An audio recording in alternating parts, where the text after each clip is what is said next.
Texas Podcast Massacre contains spoilers and adult language. For more horror, visit us at our website at texaspodcastmassacre.com.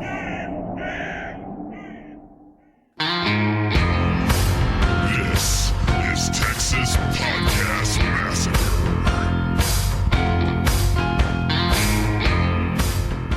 Start your engines once again.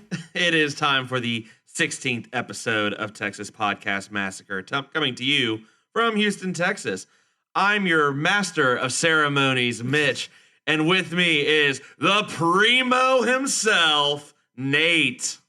You can watch, but you have to get naked. Each week on Texas Podcast Massacre, we take a look at a different horror movie, or in this case, a horror TV show. We debate some horror-related topic, and we also review everything with our unsuspecting victim.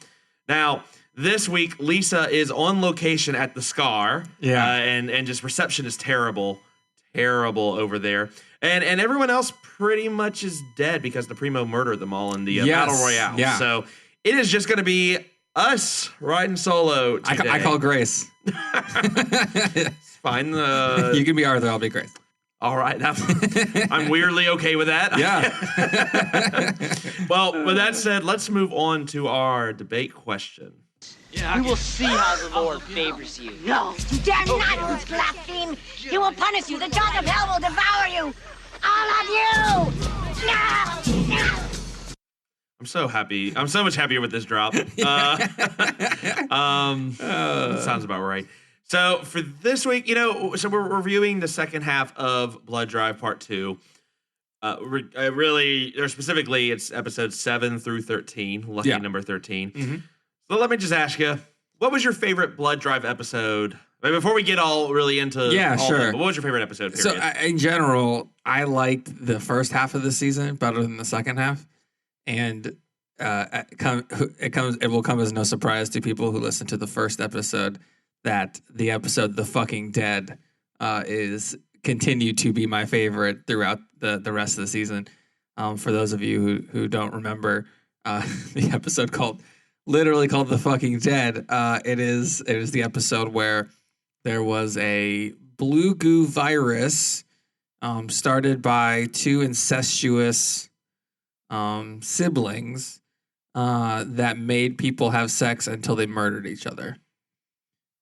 Could have been in the Succubus, which was $2.99 per minute, which is a school bus that had some things going on in it, or it could have been outside. Either way, and so that was still my favorite probably throughout the whole episode, especially because the antidote to the virus were the love juices that that incestuous sibling couple that I mentioned created with their wanting gross. of each other. So good That really pushed. That was probably the most envelope pushing of all the episodes, and it really worked for me. So no lie, that's the episode I had marked as my favorite as well. Really? Oh man, which makes this not so much a debate as much as just an agreement. I liked it more. No, yeah, right. Well, so I'll say this: I think this show had its ups and downs throughout both sides of it. So I don't know that I like the first. I could say that I like the early parts better than the second. To me, there are parts that were great about each half. At least the episodes in the first half of the season actually had car racing. Yeah, the second half of the season just very little blood driving. And all that toward the end. If I had to pick a second, if you're gonna force me to not pick The Fucking Dead, which is unfortunate because it's such a good episode. The Crimson Halls of Cane Hill. That's exactly what I was looking at. I knew it. I'm looking at my list. I was like, because it's I love those. I mean, it's very very reminiscent of Don't. I did like this. The haunted asylum, or not the haunted, but just the asylum was always a great motif for me. I always enjoy those. Candy addiction. And I think around. I mean, it's this episode 4 and 5. This is really, I think, where the show is really starting to kind of hit its stride, which is such a shame because it was just not pulling in, the viewers. I mean, it went from having a 0.8 on the scale on Nielsen ratings. Sure. Yeah. Out of a million, so we're talking 800,000 here. it went from 0.8 second episode 0.6, and then it just held around 0.4, and then ended at 0.36. So it's just you can see the numbers. Why? I mean, such a drastic drop off. And I guess what. Now that you've seen the whole thing, what do you think the reason was for the drop off? If you had to kind of pick something. Yeah. I don't know. It was ridiculous. It was unlike anything else on television. I'm very confident. Anything else on cable television, for sure. You would need like maybe HBO levels of something, right? To match that. Yeah. The acting was really bad. That could maybe have been it, just because the acting was just so terrible, right? For most of the characters. I would say Slink was good. Yep. Slink. Hopefully we see a lot more, at least that actor in other things. Yeah. He was. And Grace, I think, was passable. Mm-hmm. Yep. And then everyone else just off a cliff. Yeah, I didn't mind Karma. She was just not in it for very long. Yeah. Which version of Karma? The Colonel Sanders Karma, or or the sister Karma? We're gonna go with the actual sister, Sister Karma. Yeah, for me, I think the first episode, I think it was very easily you have to really understand what you were getting into and what your expectations were. And I think that to me, that explains why there's such a drop off. That people were just like, wait, so they're fucking in the car now? So yeah, it's gonna be that kind of show. Wait, what? They're having sex in the car. Why do these cars while it's going? Why are they eating people? Who is? Oh my god, this cop is so fucking bored. Like it was. Yeah. They tried to just drop you straight into all these different themes, and I think they pay off to some. Whether they pay off a great deal to you, I don't know. Yeah. But I think no one really felt invested in the characters. Yeah, is also another thing. Like you watch other shows, and even though like things aren't necessarily happening, they're building on. If things aren't happening, they're building on the characters, right? Yeah. So at least if there's no action happening or anything like that, you're getting motivations, you're getting backstory and stuff. And they did that with maybe only really Grace.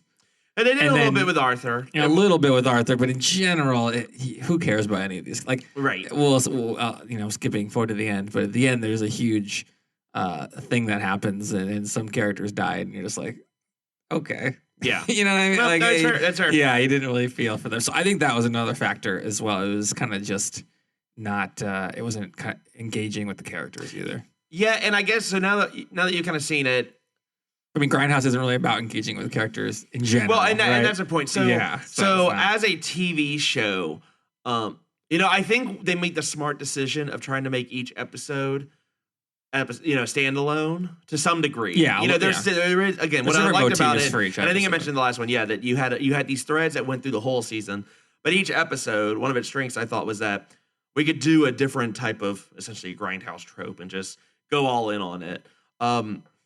Was the show just too long at the end of the day? Oh yeah, I was going to recommend it would be 10 episodes instead of 13 or maybe even 8. Yeah. If they could have packed all that in, I think it would have been a lot more engaging. They could have removed a lot of the Heart Industries stuff with Chris. You could have cut that like 90% of that out. Yeah. And it'd been a lot more entertaining, I think. Yeah. I think and then had the budget for actual like showing cars more. Yeah. Right. After like 5 episodes, there was like the cars were just basically gone. Like 5 or 6 episodes, that was it.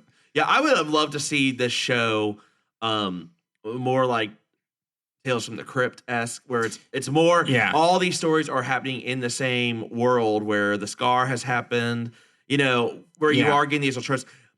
You just have different main characters. And then you can start doing maybe like you have some guest spots. Maybe Slink can still be in the episodes. It can still be... Yeah, he could be a tying thread across things. Yeah, Aki can be in there. All the heart... they're all androids. You can still almost do the same story. But then, the show is really built on Barbie... And Grace. Yeah. And Grace. And Ken. And if they don't... Wait, did they ever call... Well... I guess they call him Barbie, right? Yeah, I guess he's Barbie, yeah. He's the only one. I was like, wait. Yeah. Would he be Ken? I don't know. No, he's Barbie. They always call him Barbie. Yeah, that's true. That's awesome. So, the problem is that when you stack your whole story on these two characters, if they're not hitting, then it doesn't matter. It doesn't matter all the good things. It took way too long for them to get going. Yep. What I was going to say is, good thing you mentioned Tales from the Crypt. This should have been a show made by HBO. You know, I don't know. I think that would have been awesome. Like if you just take the production values of this show and make it more and give it like a little bit better acting, I think that this show really hits. But that's more. not. But you're talking about just actually better actors. This is not production values. Well, and production values, like having more cars, like having the cars actually still exist. You're really upset about there being no cars. I am upset there was almost no car racing in the second half of this season. Well, once they killed Clown Dick, what was the point? That's true. I have a really good Clown Dick quote later. So. Yeah, so I mean, I can see where you're saying that. To me, the production, I liked it better. There was the low budget. I mean, that's what the grindhouse kind of. But you can do like a better low budget. Well, they did, I mean? And it didn't. It failed in movie theaters. That's well, but it won in our hearts. They had better actors. But it won in our hearts. No, and it's a cult classic. Well, the show, I don't think is going to be a cult classic, unfortunately. Yeah, and I don't think it's going to make that level. I don't think so. I think there would be people. We'll get into our second half ratings, but I think there'll be people like me, at least, who they'll have fond memories of the show. But you'll never go back to this show. I can't imagine. Maybe an episode here. Maybe or there, just if I'm trying to show someone just watch this shit. Yeah, just watch. Don't worry about any of that. Don't worry. Don't ask questions. Well, they won't be missing any stories. So it's not going to be a big deal. Yeah. So let's get into the second half of this show. So just as a quick recap, this show's about a lot of shit. But it's set in a dystopian, distant future of 1999. Yep. After the great fracking quakes have literally split the United States apart with a giant rift split called the Scar, being formed roughly along the route of the Mississippi River. I thought that was I didn't know that. Didn't catch that the first time around. So Hart Enterprises is sort of the mega Google meets that runs Exxon everything. Meets whatever baby energy thing. hell sign every they run the police now. They're everything. Meanwhile, as a result of environmental decline, water has become scarce. Gasoline is expensive, which is why they are $2,000 a barrel. Yep, which is why they are now experimenting with blood engines, and a lot of other science shit. So, and I say science shit because they sort of kind of explain it, but in such a way that's like just. They say like the elements came out of the Scar, which doesn't make any sense because there's just because the Earth opens up, you have the same elements. I didn't get that. Don't worry, but. this is not a. So let me just preface again. Not a thinking man. Don't think about the show is predicated on you just not asking questions. Just shut your face and just enjoy it. Yep. So this show, as we mentioned, focuses around Arthur Bailey, also known as Barbie, who's forced to partner up with Grace D'Argento, who is looking for her sister, and they are stuck in a death race where across they the country. Called Blood Drive, where they have to essentially make it to each little destination. Not last, or else your head gets exploded. Yep. This is only a plot point for not even half the season. Yeah, just a little bit. That's like almost 2/3 ish. Yep. Actually, it's barely half because in the first episode of the second half, they removed the entire ability to do that. So where we last left Grace and really all the characters, I think was booby traps. The Amazonian compound. Yep. They are still trying to. They've just realized that. Like the world's worst Wonder Woman. Karma had helped these girls escape, but she died in the revolt. Yes. That is where we're at. So all the characters real quick. So again, we mentioned Arthur, Grace. There's obviously Slink. Aki is the robot that is kind of semi-torturing the Arthur's partner, Christopher. Yeah. Torturing / falling in love with. / fisting. Yep. / goo extracting of. Well, that's really all falling in love is. Goo extraction is a key part of love. I mean, I definitely agree with you on that one. Okay, and there's a bunch of ancillary characters like the gentleman, the scholar. We'll get to them in a second. There's rest in peace, Clown Dick. Someone called Old Man Hart is what I'm showing here on the Wikipedia. Sure. I don't think they give him a name. Half these people don't have names. Ribbone. There's Ribbone. Well, he died. Too soon. The Prius couple. I don't remember their names either. The CEO. Yeah. There's a CEO guy. I don't remember. Cliff and Domi, I think. Sure, sounds right. Let's go with that. Who cares? Who cares what those names? The Prius couple who murders people together. That was cool. Yeah. All right. So episode 7 then is called The Gentleman's Agreement. Yeah. This episode, really what we find is Slink, it's pulled back and says the Hart Corporation says we're taking you off. He gets demoted to basically. a janitor. Yeah, that's a drop. Yeah. God of the state. Imagine getting those business cards redone. So you go to the business card place, you have this thing called God of the Stage. That's like Slink God of the Stage. Perfect. That's an awesome business card. And he actually shows the business card earlier in the season. Now you got to go back and get your business card. It's like Slink Janitor or Master of the Custodial Arts. Mm-hmm. That's like the best you could possibly do there. Yeah, him as a janitor is just he plays it so well. Like he still plays the whole disgruntled, just why are you all fucking with me? But at the same time, I loved his still trying to do everything with flair. Still, that's who he is. I mean, in this company, killing people gets you ahead. Yeah, it doesn't matter if you're a janitor or you are basically a head writer. / producer of a television show. Killing people gets you ahead with heart. Yep. Yeah. Nice. Thank you. I see what you did there. Thank you very much. Yeah. Him just like stabbing that one executive right in the cafeteria. Yeah, she just got destroyed. Yeah. that was bad. I don't know. But yeah, you don't understand. It's amazing that more people aren't just getting straight up murdered in this place. Yeah, I don't know. So they demote him to the janitor, while the gentleman, who is the rich dick you mentioned in the first episode, takes over. He sucks. He sucks. Yeah, he was terrible. He says, "There's a new sheriff in town, and he's fucking gorgeous." That was like his first line. Like as the master of ceremonies. You didn't enjoy that one, huh? No, it wasn't. I thought wasn't high up on your. I liked it when they made Slink the janitor, the executive when she was talking shit to him and she got massively shanked by him. Yeah. Says we're editing. She says we're editing you down to a cameo, which I thought was a really hilarious like meta joke. Like he was the master of ceremonies, and they said, "Oh yeah, we're editing you down." Yeah, to a cameo. this is where first they started opening up the story a little bit, and then I thought they started getting a lot more into like the meta, into like the fourth wall. Yeah, sort of. And I liked when they did that kind of thing. That was awesome. I liked that a lot. Yeah, where he keeps getting notes at the beginning, still getting notes about how to make the show different, and they're like, "Well, what if?" People are saying there's not. I think they even mentioned like not enough clown dick. Not enough clown dick. This is the story of my life. These episodes, there's no story. So the best parts are I have categories listed as quotes, and I have categories listed as what the fuck. And this is the majority of my notes. When she gets stabbed, the executive, she says, "You missed a spot." Like as she's bleeding everywhere, like. These people just do not care. Like, even as dying, she's like talking shit to this guy. It's awesome. Oh, so good.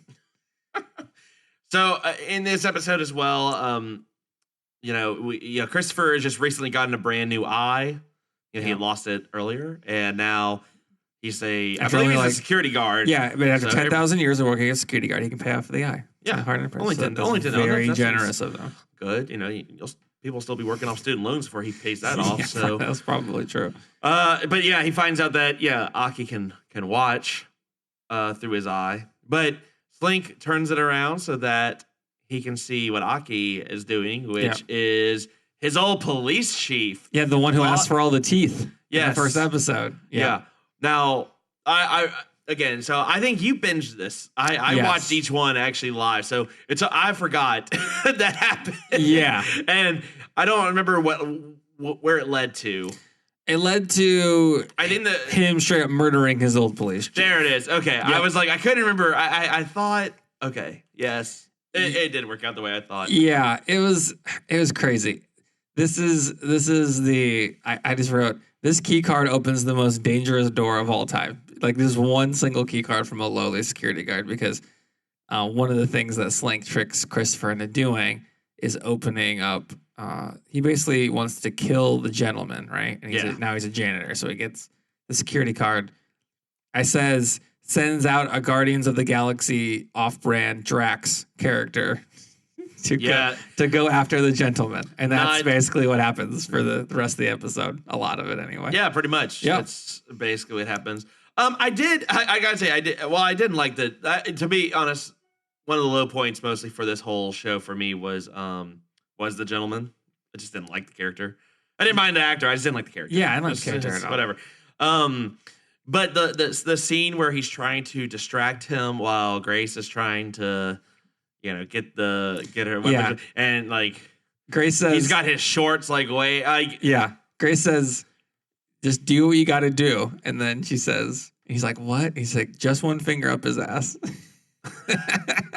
I like that you wrote that quote. These quotes are ridiculous. Yeah. I got a lot. I'm holding back quite a bit here.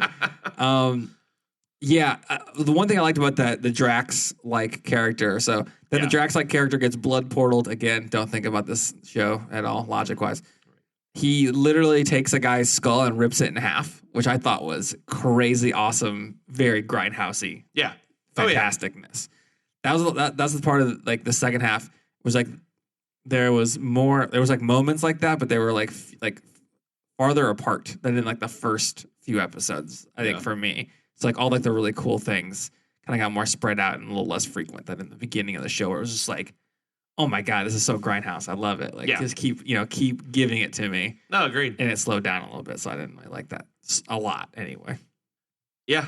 No, I totally agree. And this fight scene to me, especially on the episode we both liked, which was right before or two before this. The fucking dead. Yeah. Those big mega fight scenes, basically, you end up just getting a rehash of it toward the end. Yeah. Well, the best part about the fight scene was that the suck bus was in the background of the fight. I wrote that down as well. That was the best part. That was the best part. It's like this big guy's fighting and Arthur, and it's the predictable. Yeah, this is when it started getting. What about him? What about him shitting out the weapon? Shitting out the weapon was interesting. Yeah. It was at least mixing it up for sure. Yeah. So by the end of this, Slink ends up saving the day. Yeah. The gentleman is pissed, and he ends up blowing his own head off. Yep. Good riddance. Like, that's the worst. Yeah, the scholar turned on him finally. Hell hath no fury, like a little bitch boy scorned, I guess. Yeah. Oh, man. It's great. The last two lines before the gentleman's head explodes are, the things I've let that freak do to my penis. That was the line from the gentleman talking about the scholar. Yep.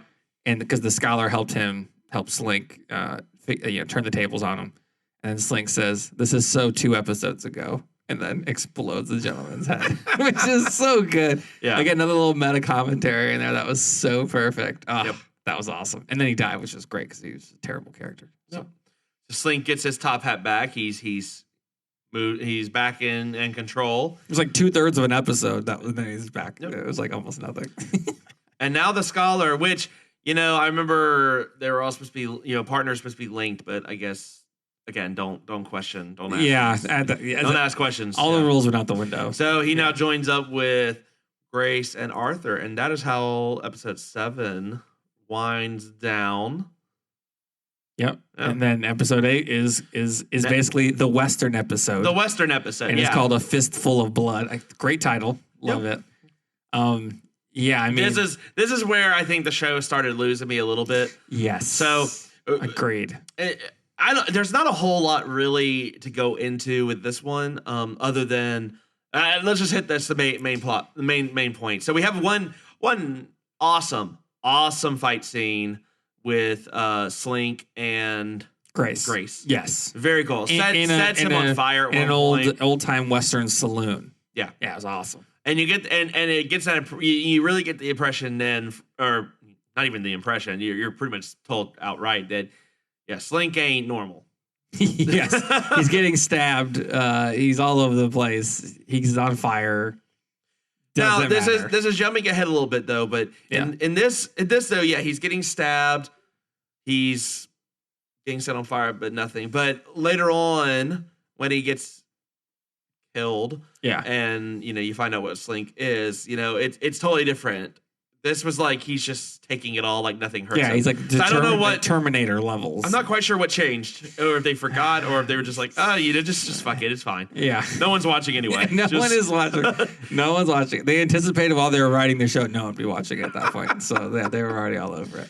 Yeah, I guess so. This one is, they mentioned in this episode the Red River, which is the boundary of Texas, Oklahoma. So this could be our Texas episode, and it is a Western. So that's the closest thing I got to Texas. Yeah. Well, where I'm from, the Red River runs right through it. So yeah, but this is more of a westerny, dusty place. So not as Louisianan as there.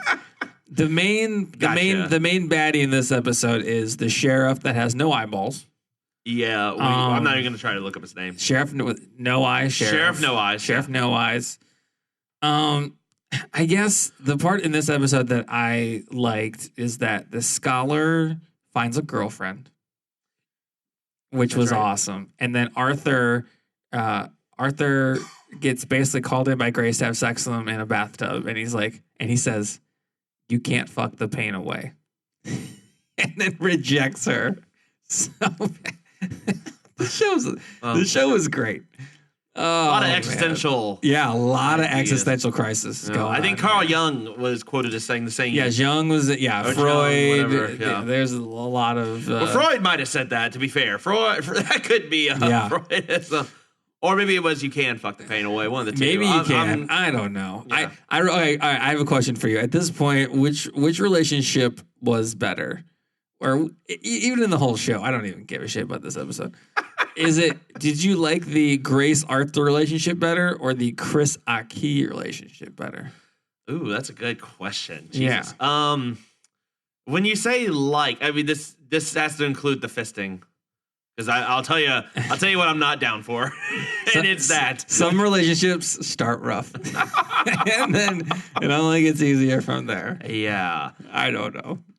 Yeah, is a weird way to phrase this question because are you okay? So let me ask: are you asking which would I rather be a part of? Sure. I don't know. Would I rather be Chris or would I rather be Arthur? Sure. Jesus, those are my options. I'd rather be Slink, who's in a relationship with himself. No. I guess I'm Arthur because I can't get over. I can't get over the fisting. But then their relationship actually ends up being better, though. With each other, I would say yes. Apparently, his dick can inject humanity into this robot. Yes, so, that's correct. We'll get into that. Is it this episode or is it another? I think it's the next episode. It is the next episode. There was. Yeah, I mean... So that's my answer. How about you? What would you have picked? I think the relationship at the end was better with Chris and Aki, so I'd probably be Chris.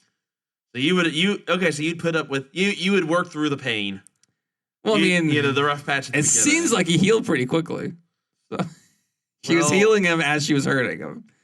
I don't know. But they seem like they actually had a good I was wrong. The sex scene is in this one. Oh no! The next thing I said is sex scene with music in the Contra station is awesome. That's the next line. Sorry, I apologize for that. Yeah, no, don't apologize. Yep, they sure as shit aren't. That scene was nuts. Aki straight up murders all those the gang members to save Chris. One of the gang members it was like Kill Bill level of blood gush. No. It was like a sprinkler. Remember when the head gets cut off in the Yakuza meeting in Kill Bill and there's like a sprinkler coming out? It was like that, but with like a single eye. Like it was shooting in all directions. It was awesome. That was pretty cool. Yeah, I don't really have a whole lot else to say about this one, other than they get their brain bombs removed from the scholar, and the scholar decides. The scholar's like, yeah, cool. I'm gonna live here now. So I said the scholar is laying down the most awkward Mac I've ever seen in my life. Like it was painful to watch this courtship. But you know what? Hey, he took a shot. What do I say? You miss 100% of the shots you don't take. And then eventually, because the sheriff, who gives a shit? He's basically like the Joe Arpaio of this area, in that he's a terrible person, rounding up all these people. So he rounds everybody up. He's hanging people. Grace finally gets over her fight with Slink, saves Arthur from being hung with a nice judo roll to knife throw, which I appreciated. Of course. And then Arthur just shoots the Sheriff No Eyes just directly point blank in the face, which he deserved, but then he feels really bad about it because he's the goody two shoes guy. And then the scholar ends up being the least imposing sheriff probably in the history of the earth afterward. Yeah. Takes up the mantle. That town. And then stays behind. That town is definitely taken over. Oh, instantly. Like a day later. All the people that are disgruntled from being, terribly artificially imprisoned and being cut off from power for no reason. Then they all revolt instantaneously. Yeah. So let's move into the next episode, which is, I'll tell you, this is where you started losing me. Yeah. The Chopsaki special, which was, or Chopsaki. The Chopsaki special, I called it AKA Ancient Chinese Secret. That's, yeah. Yep. This episode didn't make any fucking sense. This episode, this is the Vision Quest episode, basically. Right. Like it is a coma fantasy / Vision Quest episode. Yeah. So you learn about Arthur's backstory, that he was really just he was a thief, and then he gets saved by this cop who he ends up kind of killing. Yeah. Well, okay. So I have to point out all of the stereotypes that occur in like the first 3 seconds of being in this place. Yeah, well, so they're on the edge of the scar. So we're near the Mississippi. So we passed Texas, and we're going to the Mississippi. Right there's a Chinese restaurant there. The stereotypes are there. So they ask for the Chinese special. It's ready in 3 seconds. Some person from like off camera just puts it on a table. Yeah. So there you go. That's stereotype one. At one point, Grace says, "Can you be 10% less Chinese for a second?" Only 10%. I don't think only that's- 10% less. Oh my God, there's so many. Yep. I guess there was also in this episode there was a clown dick reference, which I gotta point out every time. In his dream fantasy vision quest thing, Aki is in there with him. And says, "Why is Clown Dick wearing a cocktail dress?" Inside the episode. Yeah, this was nuts. Yeah, but it was nuts in like when your vision quest includes Clown Dick in a dress, you gotta you're wonder. doing something right. Yeah. Yeah. So they're in Springfield, Missouri. There we go. Oh yeah, there you go. Yeah. Yeah, I truthfully don't have a whole. Even my notes are just like what the fuck am I watching? I call this episode Grindception. If you die in the Vision Quest, you die in life. And that's what they actually say that in the episode. Yeah. Not the Grindception, but it's like the Grindhouse Matrix. It is. Well, yeah. I mean, if you die in the thing, I don't know. Who cares? There was some cool camera work in some of the quest scenes to kind of highlight how surreal it was. Yeah, that was maybe the only positive. I mean, and there were some interesting thing. Like, there were some jarring scenes, like like when he sees his potential life with Grace as like a 50s couple, and they have the baby, and then she dumps the baby like straight into a blood engine in the house, and it's like, holy shit. That was there were parts of it that were like, oh shit, but then it kind of just dragged. Yeah. And I think, to me, what I think it is that, and really is going to be kind of a theme for the later half of the season, Arthur just sucked. He was just boring as fuck. And Chris became slightly more interesting than him. Yeah. Which is not saying a lot. And it just, he didn't, at no point did he really act very well. And I think the last episode when we talked about this, I said, for what they're asking him to do, he's doing it fine. Not anymore. No, they're wanting to build so much more of the show on him, and it's like, oh no, I can't. No. Grace, you are not the Grace character to Slink. hitch the wagon on. That's it. Yeah. Well, and then of course Arthur and Chris are having a conversation in the dream sequence, and Chris is saying, why are you with this chick? And Arthur says, I only fucked her so my head wouldn't explode. And Chris says, that's what they all say. It's ridiculous. He gets nailed to a cross. Oh man, I don't even know. Yeah, I mean, now the one thing I did like this episode, the one thing I did like about this episode is that he goes while he's nailing this cross during his vision quest. He goes back to the story he referenced earlier, why he wants to be a good cop is because a cop helped him out. Right. Early on in the apocalypse, he's trying to steal stuff from like a warehouse. The cop gets a call. He checks him, and then the cops are insane now, right? Right. So he's expecting to get murdered or extremely destroyed, and the cop kind of lets him off.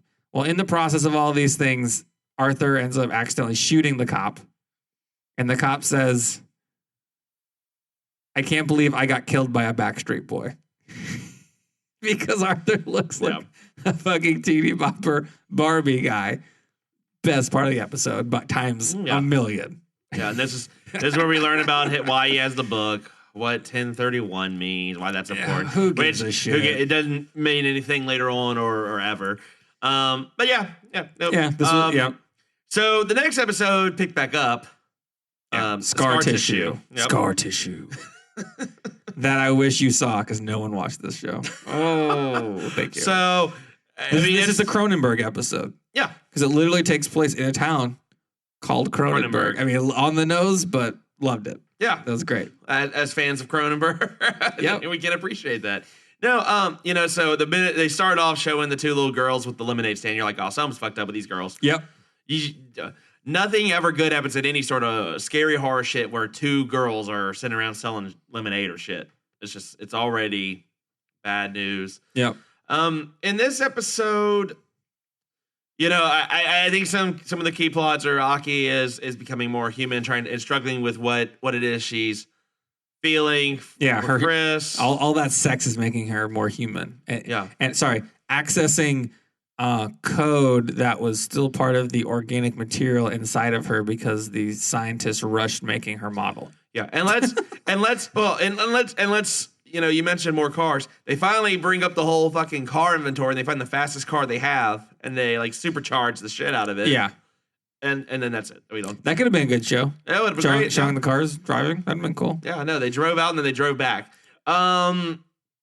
Yeah, I mean, so the point of this episode is that Arthur just leaves the shit out of Grace after his and continuing his character's extreme downward spiral of likableness. Yeah. And then he goes to this town. He gets high as fuck. I mean, let's but then he just leaves her, and then they meet each other again. She punches him in the face. Totally understandable. Yep. The whole town is a green mist coming from the scar. Mm-hmm. Basically, that is making people see kind of like a Pleasantville kind of version of everything where everyone's kind of mutant-y. Except for the pastor. I said leprous, but leprous. Yeah. I don't know if that's a word, but mutanty. Yeah, mutanty. Yeah. Grace sees the pastor and says immediately, "Fuck you, Billy Graham." I like that. That's a direct quote on there. Arthur, of course, is totally caught in by this whole mist. Grace isn't. Arthur's character he just thinks sucks. his bride to be is hot. Yeah, she is hot, and that her face looks like it's burned off. Other than that, though, yeah, I don't know. They kind of subverted a little bit of Christian revivalist stuff. Like sacrificing people, very kind of Children of the Corn-esque almost, because the guy kind of runs out of. He's like the cobbler, and then Arthur's like, "Oh, you'll be the new cobbler because I'm going into the mist to sacrifice myself." Not unlike Children of the Corn, right? So that part I kind of liked too. But again, Arthur just sucks so hard at this point. It's just it's so hard to root for anything to happen other than him. Yeah, at a point you're just like, I don't know why Grace is fucking around with this anymore. Just get in the car and go. At this point, why? Yeah, just let him. I don't understand. Yeah, I agree with. This episode particularly, I got where they were trying to go with it, with the the whole the it was a little ham-fisted. It was a little ham-fisted. I didn't mind it. And of course, it only got better when Slink shows back up to save the day. Well, Slink, basically just eviscerates the entire, this entire religious / misty community with a speech that then makes them, destroy their own. This is like the fifth time in all the episodes we've done that this has happened. Like someone just comes in from the outside, has like a 5-minute speech, and then everyone turns on the people they've been with for years. Well, and the only reason happened Children of the Corn, they did it. They did it in Castlevania. It's all over the place. Well, look, if we've learned anything, a great speech can really just rally the heart of anyone. That's true. I mean, Slink. So I guess I liked Slink was the saving grace. Yeah. this of episode. the show. Well, of the show, sure. He kills a guy with a protractor in this episode, which is John Wick-esque, which I extremely enjoyed. And then, of course, in this episode, he's back to his, he's in the corporation again. Well, actually, no, he gets fired, though, in this episode. Well, yeah, he had made it back, right? And then he got fired. Yeah, so but then he knows that the only way to keep his job is if he keeps Arthur and Grace safe, which starts the questions of what is the damn deal with Grace and Arthur? Why is there so much attention that they have? Early on, it's just like, I think they kind of play it off like, well, they're testing really positive in the polls and, ratings are really good. People like to see these two. And Slink's like, why? These people suck. Yeah. Slink is us. Slink is everyone. Slink compares Cronenberg to Cleveland negatively for Cleveland in this episode as part of his speech. Of course, in his speech, he does all that. While he's doing that, Grace and Arthur are sinking into cement that they fell into to escape the murderous, leprous people. While the cement's hardening over them, they just start making out and get back together. Sure, why not? While that's happening, Grace says, "Is the cement Is that cement hardening? Or are you just happy to see me?" Oh my god! Scene. Yep. So this will kind of end it for what I'd call kind of the episodic parts of the show. Then it just goes into a full on just because the next 3 episodes. I mean, we'll there's a good chunk of what happens, but we can condense this. The next 3 episodes are really suck. Yeah, because they go right back to the initial story. This should be a reverse suck bus in that the show should have paid you $2.99 a minute to watch it at this point because it goes downhill. So the next episode, Rise of the Primo, we'll just talk briefly because for the most part, it's really just one long fight between really all of the remaining characters. And you find out there's multiple blood drives. There's not just Slink's, the one we're seeing in America. There's also apparently some in South America. Yep. And different every country has a blood drive. This is supposed to be like it's expanded. The universe is so much bigger than what we've been. And no, who cares? Who cares? They all got murdered by Arthur in the Rise of the Primo. Yeah. And this takes place in the Kentucky Fairplex. And I said nothing good happens in the Kentucky Fairplex. Nothing. True words haven't been spoken on this show ever.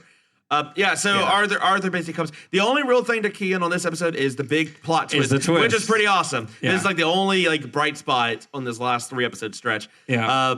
The head of the Hart Corporation kind of starts pulling off his clothes, getting naked, which it took me a little while for me to think that was weird watching this show. So I don't know what that says. You're like, go on. All right, yeah, I guess everyone's just gonna get naked. What's the difference? Yeah. Starts pulling off his skin, which they're like, okay, now we're in weird zone. Yeah. It's Karma. Yeah, the sister of Grace. Because I think everyone knew is like Karma's not dead. But the thing is, Karma's that not dead. But the twist was good because like I said, this guy looks like Colonel Sanders. Oh yeah, like almost very close to a Colonel Sanders. Mm-hmm. This guy's probably Jeff Sessions' dad. I mean, he's nailing it from that perspective. To have that be Karma was a very good twist. Yeah. Loved it. I did enjoy everyone. They saved the shocked reactions to when she's finally fully done.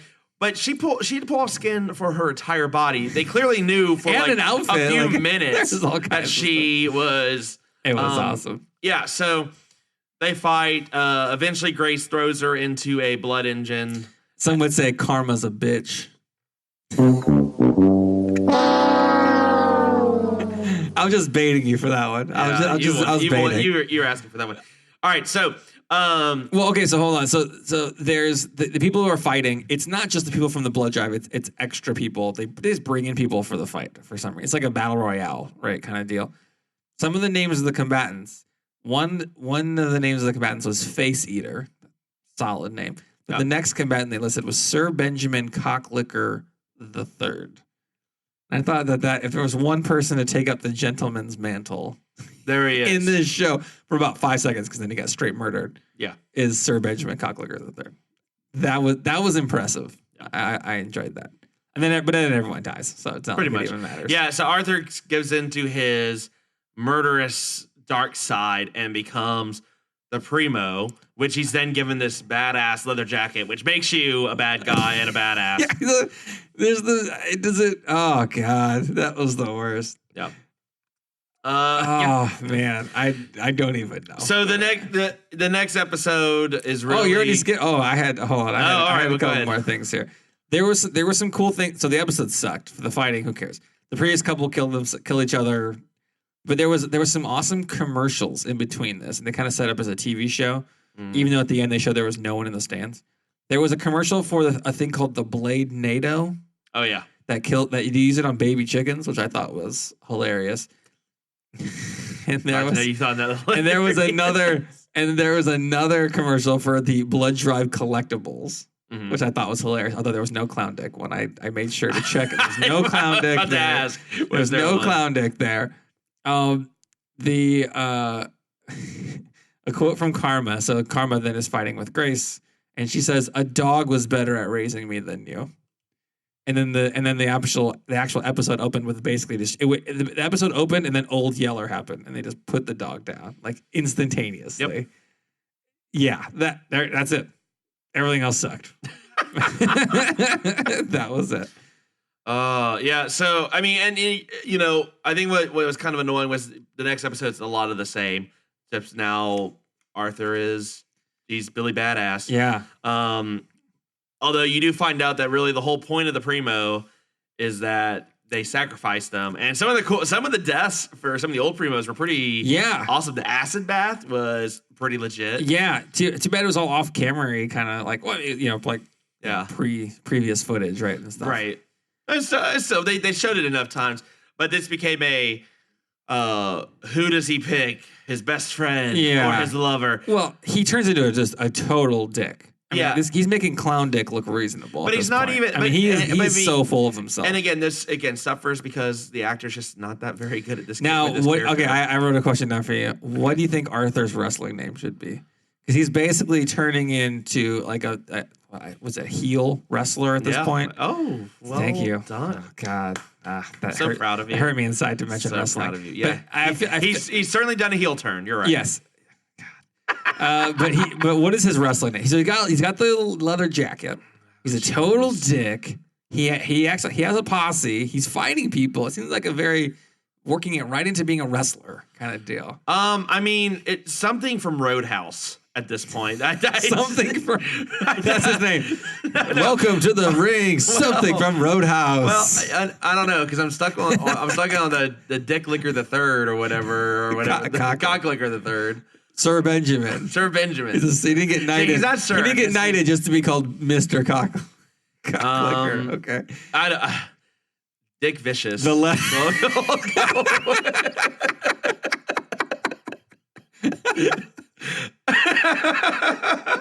You like that one? We have a winner. You got it for the punk vibe. I know. Yeah, you got it. Dick Vicious. Yeah, so he just starts like beating the shit out of it. The fucking old granny from the greatest episode. He punches the old woman again with an uppercut, and she loves it both times. Oh yeah. Oh. The old lady really. Her and Slink. Best part. I like that Arthur, aka Dick Vicious. Oh, that's an awesome name. That's the episode title. Done. Arthur eventually. So Chris comes back. So Chris makes it. Aki basically sacrifices herself so they could get out of Hart and get away from everything. Chris is there. He's like, "Oh, hey, Chris. I'm the Primo now. I have my own hoppy craft beer, but it's not pretentious or whatever." Like he's just like he's been Primo for what, like a week? Yeah. What is how long is the time frame of this? And he just has become the worst person in the world. Oh yeah, he's already like, I only talking to chicks if I can bang them, and although when they do get back together, Chris says to Arthur, "They fisted me, man." This is ridiculous. I don't know. Maybe it's just me. I don't know that I would share something like that. I mean, it's pretty. If that's your best friend and you haven't been able to talk to somebody in a long time, I mean, I'd want to talk about it. Would you tell Tim? If maybe. Just depends. Hey, by the way, buddy. Yeah. Well, I mean, I don't know. So the rest of the time, would you tell someone whose wrestling name could be Dick Vicious? No, you are Dick Vicious. Well, yeah, that's true. Oh man. So I guess the rest of the episode is just stupid. Arthur thinks he can kill Slink. He cuts his head off. Another Kill Bill level blood. Yep. Flung decapitation.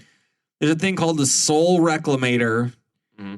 And if you have a soul, it steals it. And if you don't, you just like get teleported somewhere else. Which is how Karma survives getting thrown into the engine in the because it's no longer just a blood engine. It is now a mini soul reclamator. This Soul Reclamator basically breaks the show, but who cares? But at this point, who gives a shit? And then at the end, Chris is acting weird and saying "kill Grace," and Arthur kills him instead. And it turns out he's an android, not him.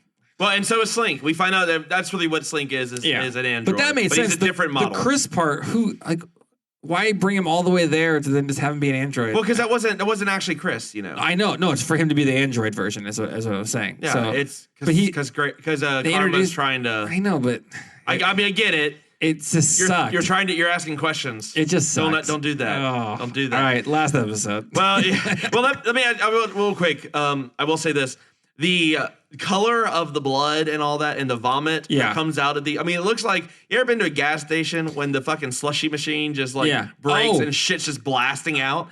That is what this looks like.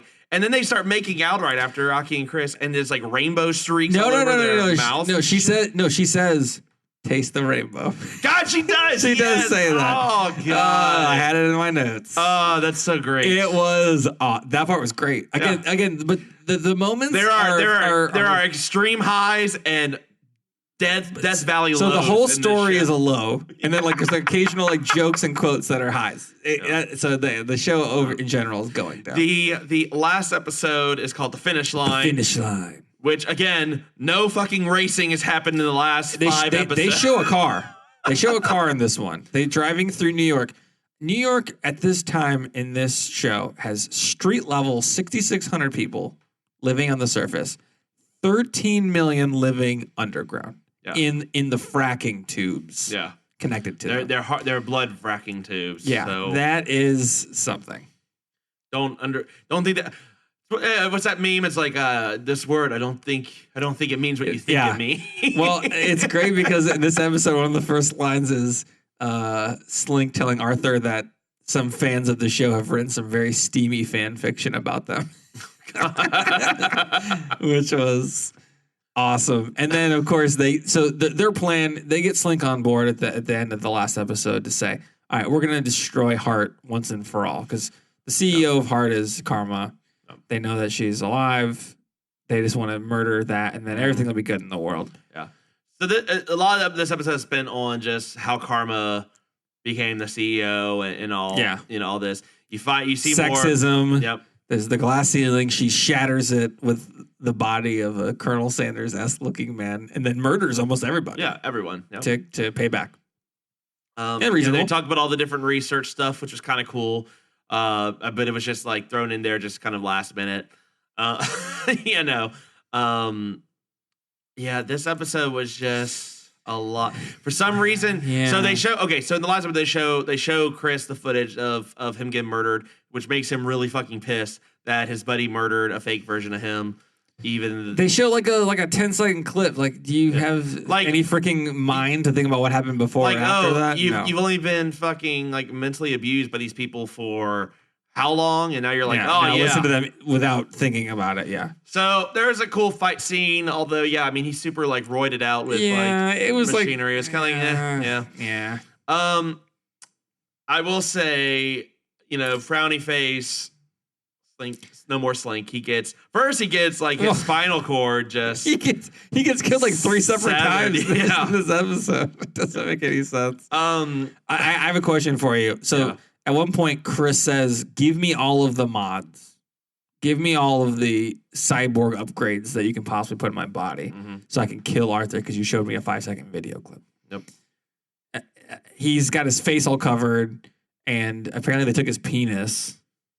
Not worth it. Yeah. And I basically called him, in my notes, I said Mummy Chris.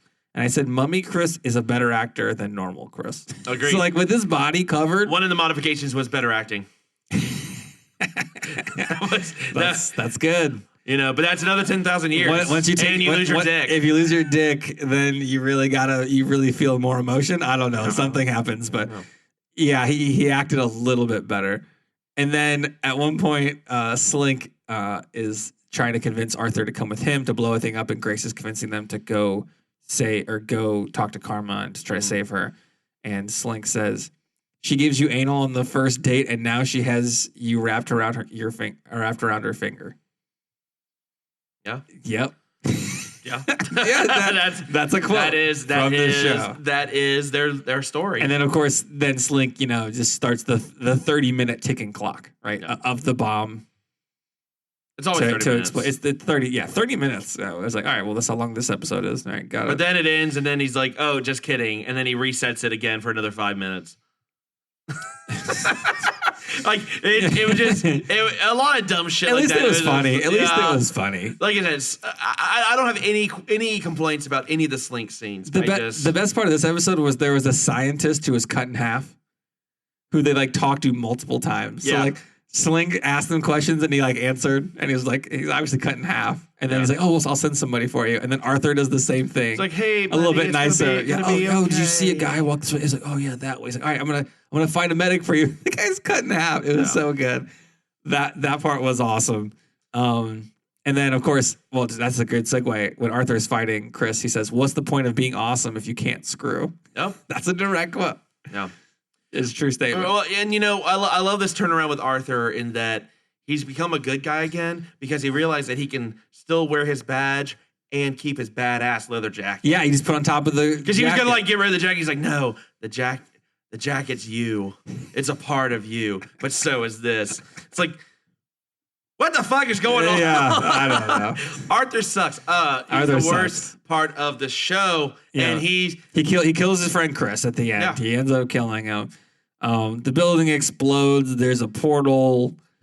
Grace stays with her sister. Well, Grace gets shanked first. Yeah, but then she stays with the sister. She could have left through the blood portal. She's like, I'm going to stay in this building and kill myself. I'm going to stay myself. I'm sure. Okay, so Lisa has a sister that she's close to. I'm sure that logic somehow makes sense. Not if he tried to kill you 8,000 times.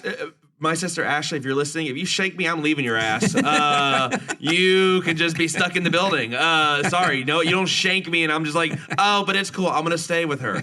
After the direct shanking, Bill too, brother, sister. I don't give a shit. Either one of you shank me, I'm leaving your ass. I would throw this to parents, friends. I think almost about anybody. Yeah, there's very few people. If you try to kill me about 5 seconds before, I'm probably gonna try to leave without you. If very few injured. people, I would just be like, yeah, that's fine. Yeah.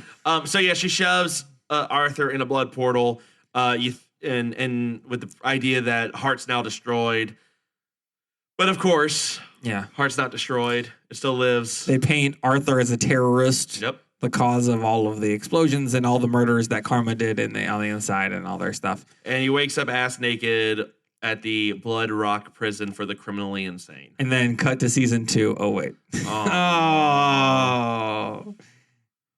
All right. So real quick, let me ask you, what do you do differently? There are certain rules that one must abide by in order to successfully survive a horror movie. How do you survive the explosion, or really any part of this? No. So what I do differently is for Karma. Karma gets in the disguise. She's Colonel Sanders. She makes it to the top of Hart Enterprises. You don't go try killing your sibling. What you do is you turn Hart into the company it should be, save the world, become like the most famous person on earth and the most beloved, and then you rub your sister's face in it for the rest of her life. Solid. That is how you get back at her. Solid. For her whole life, you are the most famous and beloved person on earth, bringing it back to its former glory, because they clearly can with all their androids and all this technology, blood portals and shit. I mean, if they made that into things, they could help all of humanity. Mm-hmm. And then you lord over your sister for the rest of her life. You make sure she can't get any jobs. You pull some strings with the government, whatever, blah, blah, blah. And she's just locked in there, and you get back at her for all time. Yep. Done. I think for me, if I'm Arthur and I'm the Primo, I'm going to try to get that better acting mod that Chris found in the final episode. And I'm going to get that stat. Well, so you get +1 acting from the mod, but then you get -1 acting from the leather jacket, so you can't win. Oh, God. Any awards you want to give out? Yeah. Oh, there's so many. Oh man, I'll give it the 1/5 man, 4/5 machine award to Chris. The 1/5 man being the amount of the goodness of acting, and then the 4/5 being the badness of acting. So the 1/5 was the mod, and then the rest of it was just terrible. Yeah, I'm gonna make a call it audible. I'm gonna change up my answer. Yeah. Really, best fighter award goes to Dick Vicious. Dick Vicious. He just knocked the shit out of that grandma. Among others. The senior citizen discount. Oh, Jesus. Yeah, the Luby's Friday special. Jesus. All right. Well, that'll bring us to Final Cut. All right, Nate. We rated the first half of the season. Yeah. This ranking is going to be on overall. the second half. Oh, just two. So your second half. Okay, sure. And then overall, what would you give it? So the first half, I think I gave it a 6. I think so. And I think you gave it a 7. I gave it a 7. That's right. So the second half, I give it about a 4. It dragged. The race didn't even happen anymore. It kind of wore out its welcome. A little rehashing. Yeah. Arthur sucked. The Slink was still good. There were some really good quotes. Like, I mean, there were so many quotes I skipped. It was just so good. There's so many. It was good. It made me laugh. I enjoyed definitely parts of it for sure. But I mean, a 4 for that, and then an overall rating of 5 out of 10 reclamated souls. Nice for the total show, I guess. Yeah. To me, I do it for yourself. Watch the show. You can go on Sci-Fi's website. I think you can watch all the episodes.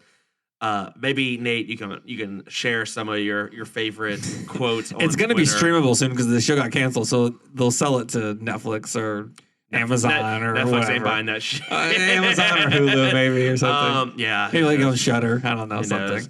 So I mean, so like you, the second season, I gave it a 5.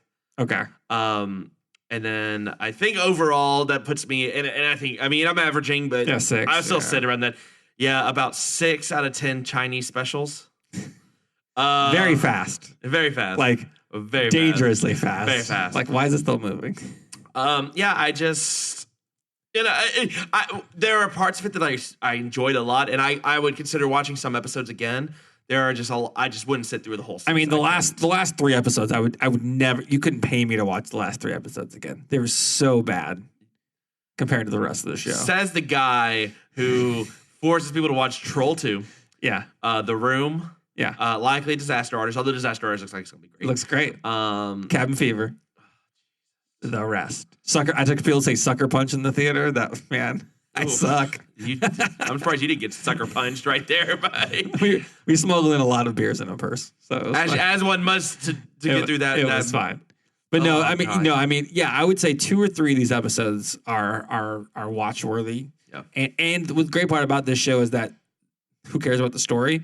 So you can actually watch them and feel when it goes inevitably to streaming, and you can feel good about it because there's no story, and you watch it, and it's hilarious and good in a couple parts, and then you've gotten all you should get out of it. So I still recommend at least watching The Fucking Dead, The Halls of Crimson, Cane Hill, whatever it's called. Whatever, yeah. and then maybe the Cronenberg one too. Yeah, the Cronenberg. Yep. Those are probably the top 3. Top 3. I totally, absolutely agree with you. All right, well, I think that's going to do it for us for this week. Nate, where can they find us? They can find us at TexasPodcastMassacre.com. You can tweet us at TXPodMassacre. You can check us out on our Facebook page, on YouTube, and a variety of other podcast platforms. All right. Well, for all of us here at Texas Podcast Massacre, just keep telling yourself it's only a movie. Good night.